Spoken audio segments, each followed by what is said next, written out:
Fala galera, sejam muito bem-vindos ao nosso canal Ortodontia em Evidência. Eu sou Paulo Correia. Hoje vamos conversar sobre um tema muito importante chamado efeitos colaterais, tá? Como controlar.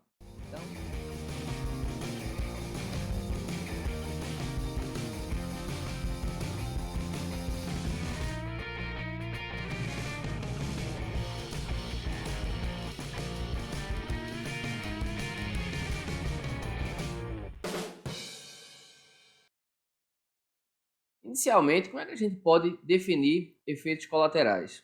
A gente pode definir efeito colateral como um efeito não pretendido, né, em relação ao efeito principal. A gente fez uma determinada mecânica, né, desejou que o dente movimentasse para algum sentido, né, alguma posição diferente, e vai existir um efeito diferente, além desse, né, que a gente está fazendo, mas vai ter um efeito diferente, um efeito que a gente não pretendia em outro dente. Um exemplo, certo? Uns dentes que estão apoiando para aquele movimento. Então a gente costuma dizer que efeito colateral é isso, é um efeito não pretendido, não é um efeito não desejado, né, quando se realiza um movimento principal, tá? E esse efeito colateral, ele pode ser benéfico ao nosso movimento, né? Pode ser indiferente e pode ser maléfico, né? Que é também chamado como efeito adverso, né? O pessoal às vezes até diferencia, tá? O que seria efeito colateral com efeito adverso. Então, o efeito colateral, ele não necessariamente é um efeito adverso, né? Não é um efeito ruim, tá? Ele pode ser simplesmente indiferente e pode ser até benéfico, né? E quando ele causa algum dano, a gente diz, ou não causa um dano, mas não é um efeito que a gente gostaria, então a gente costuma chamá-lo de efeito adverso. É uma nomenclatura também que é colocada para esses efeitos colaterais não desejados e que a gente não gostaria que ele tivesse acontecido, né, ocorrido, tá?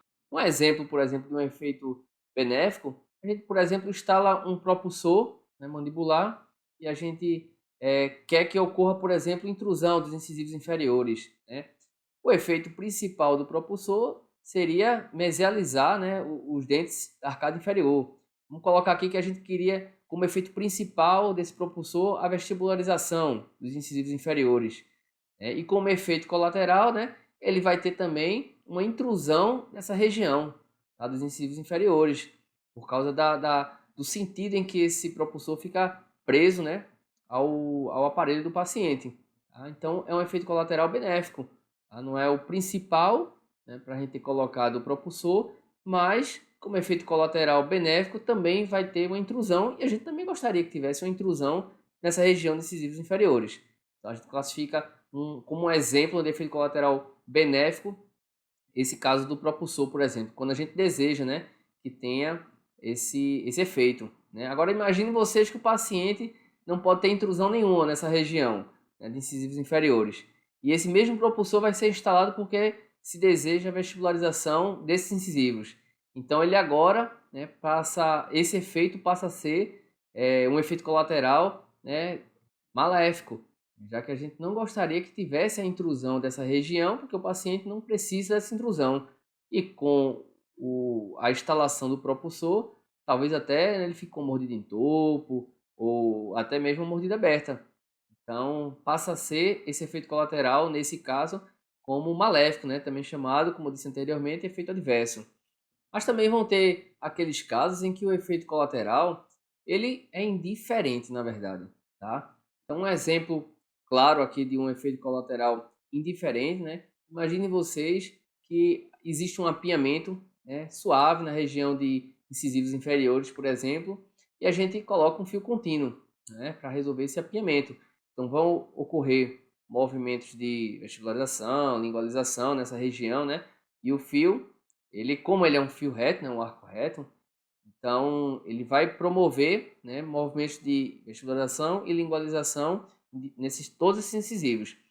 Mas como ele é um fio contínuo, essas forças também vão ter efeitos colaterais nos demais dentes, né, caninos, premolares, molares, mas provavelmente, né, por ser um apinhamento até suave, o efeito colateral que vai existir ali a nível de pré-molar, de molar, muitas vezes inclusive até em canino, né, passa a ser indiferente, né, não contribui nem prejudica em nada nesses demais dentes que estão servindo como ancoragem para resolver esse apinhamento de incisivos inferiores, né. A palavra colateral, ela denota algo de importância secundária, tá? Se você prestar atenção, né, direitinho, efeito colateral parece que é algo assim secundário, né, que não tem tanta importância, né, e que em casos de dano, né, dá a impressão de que ela inclusive minimiza o dano, né? Afinal de contas, não foi um efeito colateral, né? Parece que é algo pequeno, algo que não causa nenhum dano ou um dano assim que não faz muita diferença, né, no final, né, no seu tratamento, né? E com isso, né, essa percepção de dano, ela não dá o real sentido, né? Ela parece que não foi prejudicial, né? Já que a palavra dá a entender que é algo também que não é nada demais, né? Foi só um efeito colateral. Mas vou dar aqui alguns exemplos, né, de efeitos colaterais e que será que realmente não causa nenhum dano grave, né? Nenhum prejuízo marcante para o seu tratamento. Veja só. O primeiro deles, né? Imagine que você quer fechar uma mordida anterior, aberta, e que você simplesmente coloca um elástico intermaxilar na região anterior. Mas, de acordo com o diagnóstico realizado, o elástico que vai fechar essa mordida aberta anterior não era benéfico para o seu paciente a extrusão dos incívios inferiores. E a gente sabe, né, que o elástico ele vai ter efeito tanto em uma arcada, né, como na outra arcada, né? Ele está preso nos dois arcos, né? Então, se ele extrui incisivo superior, ele vai extruir também incisivo inferior, né? Ação e reação. Mas seu caso não permitia que tivesse a extrusão dos incisivos inferiores, ou até mesmo superiores, né? Imagine que se tiver a extrusão dos incisivos superiores, o paciente vai ficar com um sorriso gengivoso, né? E você fechou a mordida aberta anterior com esses elásticos, né? Então, tinha esse efeito colateral que ia ser prejudicial ao seu paciente, mas que mesmo assim foi colocado o elástico anterior. Então, provavelmente você causou um dano, e um dano assim, a meu ver, né, como envolve o sorriso, né, do paciente, um dano grave. Tá? Um outro exemplo aqui de um efeito colateral que causa um prejuízo muito grande para o paciente, né? Imagine vocês que no seu diagnóstico foi percebido que os incisivos inferiores não poderiam vestibularizar. Tá? Eles estavam com um grau de inclinação paralingual e que deveria ser mantido esse grau de inclinação de acordo com o seu diagnóstico, né, realizado, tá? A discrepância que o paciente possuía esqueleticamente ou por limitação anatômica, enfim, qualquer razão. Mas que durante o alinhamento e nivelamento você não percebeu, né, algumas coisas que poderiam ter sido feitas para evitar essa vestibularização durante o alinhamento e nivelamento, e com isso seus incisivos inferiores vestibularizaram e cruzaram a mordida do paciente. Veja só, né? É um efeito que você não gostaria e que aconteceu. Tá? Então, é um dano, é um prejuízo muito grande para o tratamento. Tá? Não quer dizer que não vai poder lingualizar de novo. Né? Uma vez que já estava lingualizado, ele volta para aquela posição. Mas veja quanto tempo, né, vai ser perdido, né, para poder você conseguir descruzar essa mordida. Tá? Então, se tornou muito mais difícil agora o tratamento. E, com certeza, acho que vocês já viram, já ouviram falar, né, no efeito durante a retração, né, que a gente está fazendo a retração de incisivos, né, fez extração de premolares, por exemplo, e aí está fazendo a retração, não teve um controle radicular durante essa retração, e aí essas raízes começaram a ir para vestibular e fenestraram a cortical, né? Veja só que prejuízo, né, você causou, né, ao paciente. Tá? Veja o seu tratamento agora como se tornou complexo, para você agora conseguir, né, contorná-lo, né? Colocar novamente essa raiz dentro das corticais. Veja só, né, por uma falta, né, de repente uma percepção de como realizar o controle desse efeito colateral que faz parte de uma retração, mas que a gente tem que ter esse controle, né, durante essa retração.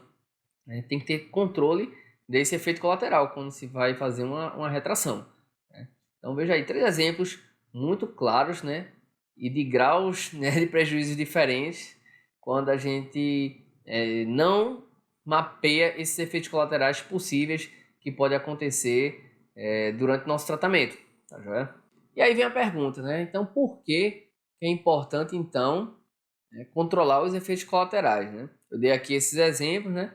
Mas a gente pode assim falar até rápido assim várias coisas que por que é importante controlar esses efeitos colaterais. Então ele é muito importante porque a gente evita danos biológicos, né? Como a gente falou aqui da fenestração de raízes, os movimentos indesejados, né? Eu tinha falado, por exemplo, do uso do elástico, né? Então a gente não queria que tivesse a extrusão dos incisivos superiores, mas queria fechar a mordida aberta anterior. Então, será que só colocar o elástico para a mordida aberta anterior é a melhor solução? Será que não existe uma outra forma de fechar? Ou será que não existe uma forma de controlar esse efeito colateral da extrusão dos incisivos, né? Do arco que você não quer que extrua? Com isso também a gente evita resultados indesejados, né? Ninguém quer aqui estar fenestrando raiz, ninguém quer que dentes que deveriam já estar na posição final de repente saiam, né? Porque teve como efeito colateral a movimentação deles. Ninguém deseja um resultado que não era o resultado planejado inicialmente. Isso leva com certeza a um maior tempo de tratamento. Então é outra coisa que é muito importante quando a gente pensa em por que tem que controlar efeito colateral. Se a gente não controla, nosso tratamento ele vai se tornando muito maior, porque a gente vai precisar depois levar os dentes para a posição que não deveriam ter saído, né? Ou seja, corrigir aqueles efeitos colaterais, né? Então, isso leva a um maior tempo de tratamento, né? Maior tempo de tratamento, consequentemente, um maior custo também para a gente, né? Que está ocupando aquela cadeira, né? Para estar resolvendo efeitos colaterais que foram criados pela gente, né? Ou não controlados, pelo menos, pela gente. Tá? Então, maior tempo, maior custo também. Então, isso é muito importante também para poder a gente estar controlando, né? Ou pelo menos pensando em controlar os efeitos colaterais. E lógico, né? Se você leva um maior tempo de tratamento, né? Produz resultados que você não estava planejando ter, né? Tudo isso faz com que tenha uma maior insatisfação do seu paciente, sem dúvida alguma. Tá? Então, a gente não pode esquecer desse ponto que é o ponto principal de todos. A gente tem que dar o resultado, né, no menor tempo possível, o menor dano possível e a maior satisfação possível do nosso paciente. Tá? Então, se a gente não controla o efeito colateral e está tendo que corrigir depois, aumentando muito o tempo de tratamento, a gente com certeza vai fazer com que o paciente fique insatisfeito. Não tem como.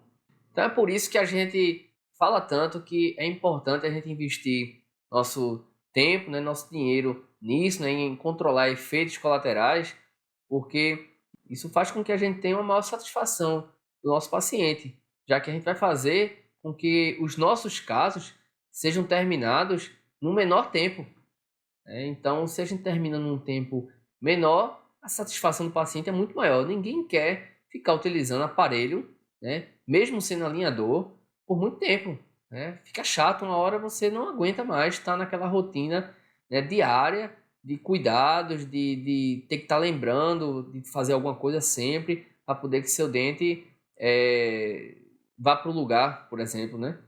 Então, quanto mais rápido a gente consegue finalizar nossos casos, maior a satisfação, sem dúvida alguma, do nosso paciente.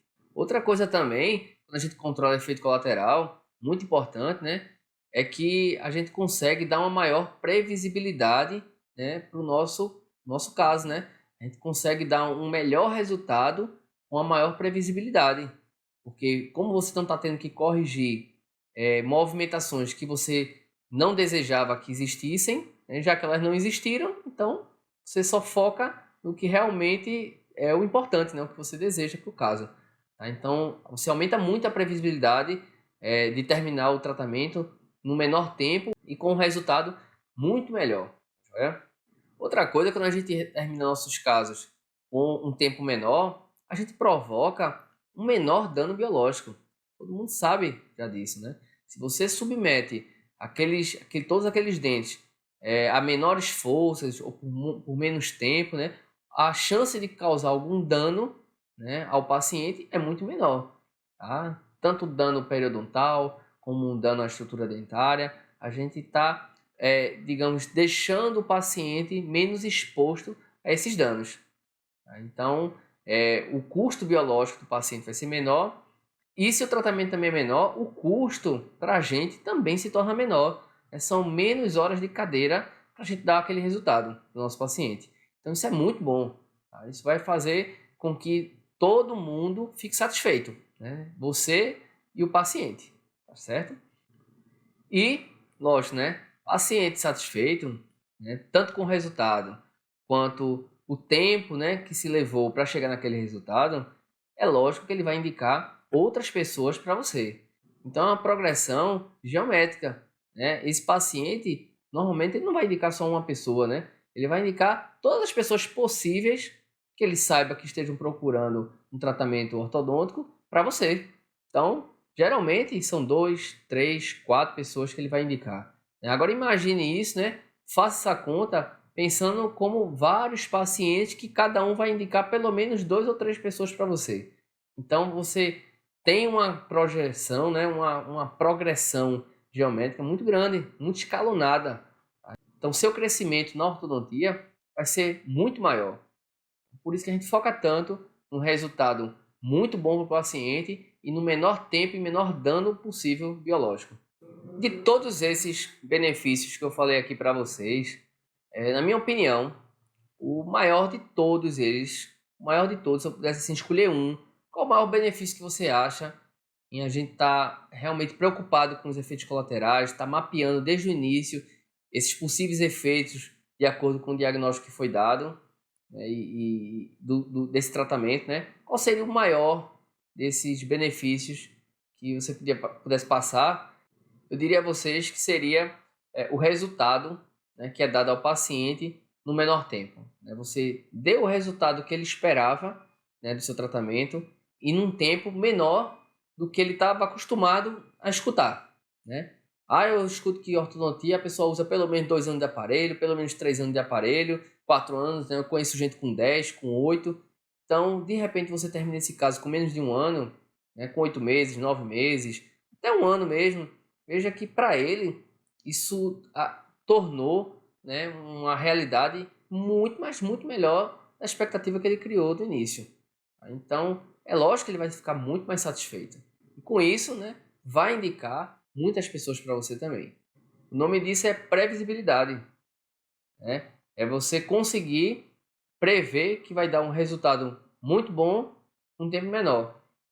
Mas você só consegue isso se o seu diagnóstico estiver muito correto, estiver alinhado com tudo que você estudou ali, que você examinou no paciente, que você viu nos seus exames. Se isso estiver tudo alinhado, então você vai ser capaz de ter previsibilidade, né? De prever quanto tempo você consegue terminar aquele caso, né? E com o menor custo possível. Então, um diagnóstico fechado, correto, né? Faz com que você consiga já prever todos os efeitos colaterais possíveis que aquele caso pode vir a dar para você. E é por isso que controlar os efeitos colaterais traz benefícios. Quando a gente controla os efeitos colaterais, a gente consegue prever, né, aumentar nossa previsibilidade em relação ao tratamento. A gente consegue visualizar o que pode vir de encontro à nossa meta terapêutica, né, ao que a gente deseja para aquele caso, e controlar esses efeitos que podem ir de encontro. Controlando esses efeitos que atrapalham o nosso tratamento, a gente consegue focar apenas nos efeitos principais. E aí, lógico, aumenta a previsibilidade, faz com que o tratamento ele seja realizado num tempo mais curto. Agora, lógico, se o diagnóstico não for dado corretamente, provavelmente você não vai conhecer todos os efeitos colaterais possíveis para aquele tratamento. E se você não conhece os efeitos colaterais, você não tem como controlá-los.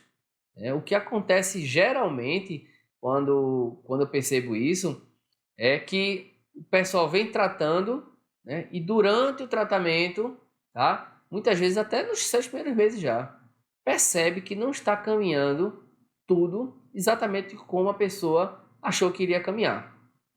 Está acontecendo alguns movimentos que não estavam previsíveis, né? Ele olha assim e diz, professor, olha, olha o que está acontecendo aqui, né? Ou seja, ele não tinha identificado corretamente o diagnóstico, né? Porque aquele efeito colateral estava previsto para aquele diagnóstico. Como não foi dado o diagnóstico correto, o efeito colateral também não tinha sido exposto corretamente, né? Que ele iria acontecer. Então não foi controlado. E aí durante o tratamento é que se percebe essas movimentações adversas, né? Essas movimentações indesejadas que estão acontecendo e que tem que tentar agora controlar de todo jeito. O problema é que às vezes a pessoa fecha os olhos, né? Vai seguindo porque acredita que mais na frente vai conseguir resolver, que isso faz parte mesmo, né, daquela mecânica, né? Não consegue ainda, né, ter a clareza de onde está a falha, né? A falha está bem no início, né? Justamente na base, no diagnóstico. E aí quando chega na hora de finalizar, também não está conseguindo finalizar. E aí vem com aquela dúvida, dizendo assim, poxa, eu tenho dificuldade na finalização, né? Toda vez que eu vou finalizar, eu não estou conseguindo, não encaixa, né? E como é que você faz para finalizar? O que é que você usa quando está assim, né? Mas não percebe que aquela dificuldade da finalização são efeitos colaterais que foram produzidos no início, né? De quando estava, desde o momento da colagem dos bracts. Tá? Porque o diagnóstico não foi dado corretamente, não sabia que ia acontecer tudo aquilo e, lógico, né? Não escolheu provavelmente os melhores bracts para aquele tratamento, não fez a diagramação mais indicada para aquele tratamento, a sequência de fios, toda a sequência, né, do tratamento. E aí que chega na finalização, não está conseguindo dar o encaixe, né? Finalizar como gostaria, né? E pergunta, né? Por que é que, né, está acontecendo isso? Então tá lá na base, né, no iniciozinho, o porquê essa dificuldade na finalização nesse momento. Então, pessoal, tem uma frase que eu gosto muito que diz: o problema é a solução, né? Traduzindo, né, o que seria isso, né? Quando a gente às vezes chega nesse final do tratamento e não está, né, conseguindo finalizar, ou durante o tratamento mesmo, você está lá realizando a troca de fios, alinhando, nivelando, e de repente percebe alguns movimentos indesejados, né? E não está entendendo o que é que isso está acontecendo, né? E aí, lembre dessa frase, né? O problema é a solução. Por quê? Né? Se não existisse solução para aquele problema, é porque ele já está solucionado, né? Então, como dizem, né? Como é? Se não existe remédio, remediado está, né? Pronto, né? Só que lógico, né? Esses efeitos indesejados, esses efeitos colaterais, eles não estão solucionados, né? Não é assim e é aquela solução, não. Ele existe uma solução, tá? Então, o próprio problema é a solução, né? Então, se ele existe, né? Então, existe uma solução para ele. E como eu disse a vocês, a solução é você prever aquele efeito indesejado antes que ele aconteça, tá? E como é que a gente faz isso? Como é que a gente prevê um efeito que pode vir a acontecer antes mesmo dele acontecer, né? Para poder ele não acontecer e a gente ter trabalho, né? Para depois revertê-lo. Então, o principal é você dar o diagnóstico correto. Se você deu o diagnóstico elétrico-facial do seu paciente corretamente, naturalmente, né, faz parte do programa, você já saber os efeitos colaterais daquele diagnóstico. Como assim, professor? Né? Como assim você já vai saber os efeitos colaterais? Porque quando você dá o diagnóstico, você já sabe tudo que você não pode fazer para aquele caso, né? Como a gente costuma falar, né? Muitas vezes, saber o que não fazer é tão importante quanto saber o que você vai fazer. Não adianta só a gente fazer nosso plano de tratamento e traçar tudo o que a gente quer para o nosso caso, né? Como vai finalizar. A gente precisa também traçar o que a gente não quer fazer para aquele caso.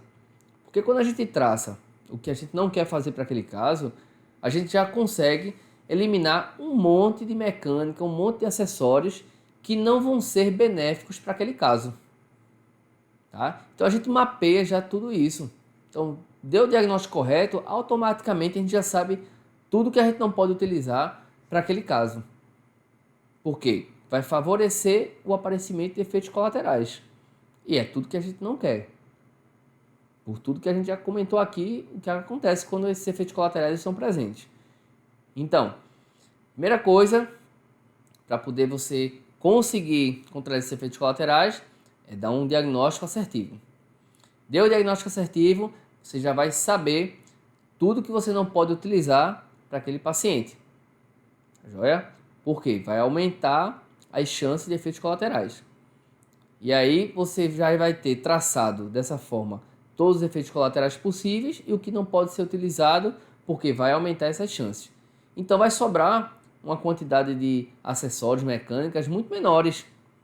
E aí nessa lista que sobrou é que vai estar inserido o que você vai utilizar para aquele seu caso, né? Aumentando com isso a previsibilidade do tratamento, para que ele seja feito num intervalo de tempo menor e atingir os mesmos resultados que você gostaria. Tá? Só que agora no menor tempo, né? Você vai estar acelerando o tratamento do seu paciente. É exatamente nesse início que é onde a gente mais vê as pessoas errando, né?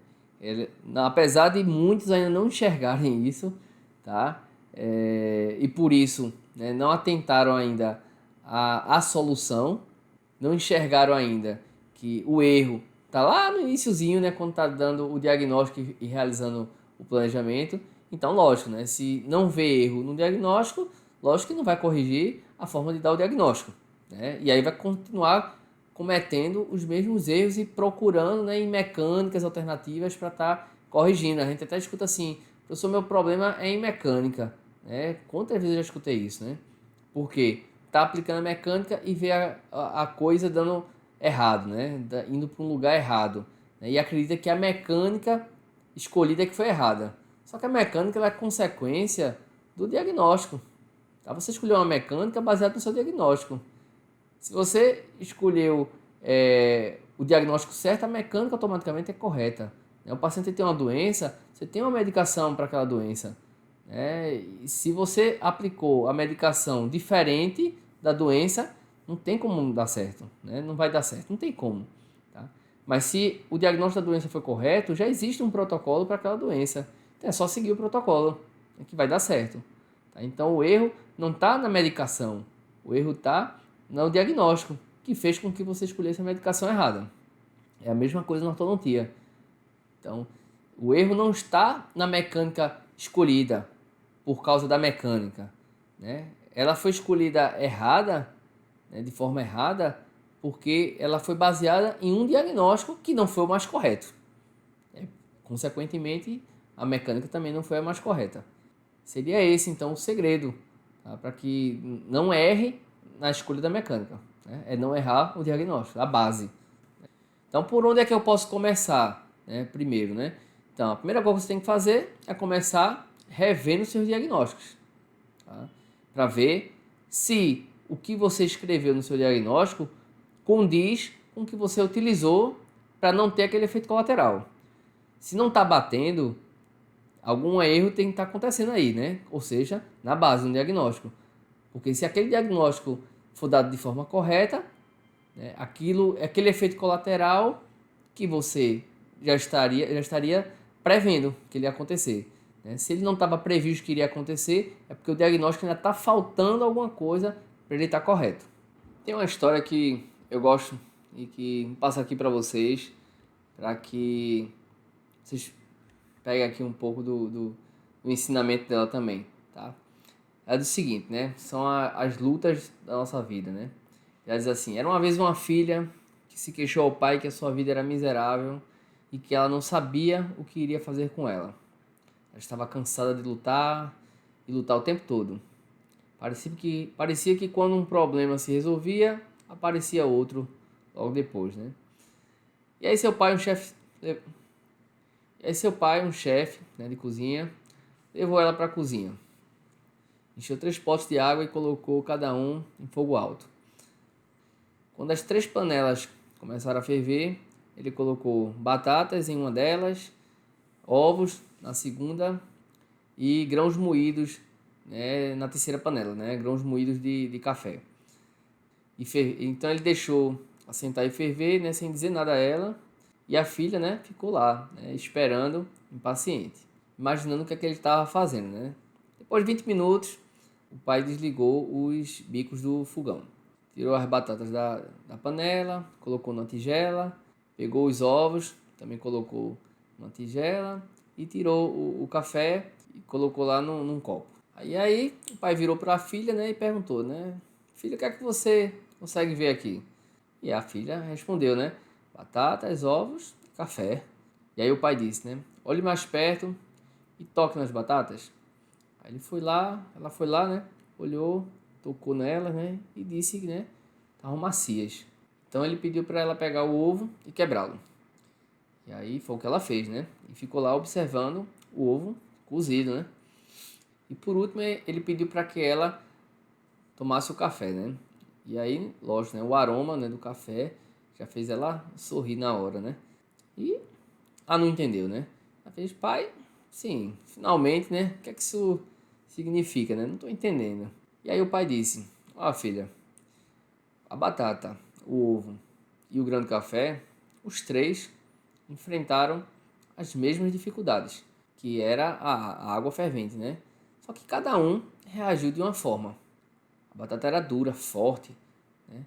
E se tornou macia, né? Ao enfrentar a água fervente, né? Que era a dificuldade. O ovo, pelo contrário, ele era frágil, né? E ao encontrar a água fervente, né? A dificuldade, ele se tornou firme, né? Rígido, se tornou forte. Já o grão de café, eles eram moídos, né? Pequenininhos, né? Únicos, e ao entrar em contato com a água fervente, eles criaram algo novo, né? Eles criaram a bebida, né? O café, para ser tomado. E aí o pai perguntou à filha, qual deles é você? Ou seja, né? Quando a dificuldade, né, te encara, né? Quem é você? A batata, o ovo ou o café? Então, isso é a vida, né? As dificuldades vão sempre bater na nossa porta.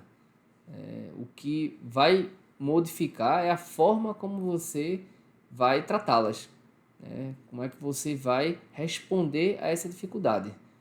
Ou seja, é sempre procurar dessa dificuldade, dessa adversidade, desse efeito colateral, tornar algo positivo, né? Ou um aprendizado para evitá-lo, ou utilizá-lo ao seu favor. É a mesma coisa da história aqui. Mas as dificuldades sempre vão existir, os efeitos colaterais sempre vão existir. O que a gente precisa fazer é conhecê-los previamente para utilizá-los ao nosso favor, ou pelo menos que eles não atrapalhem a gente no nosso tratamento. É isso?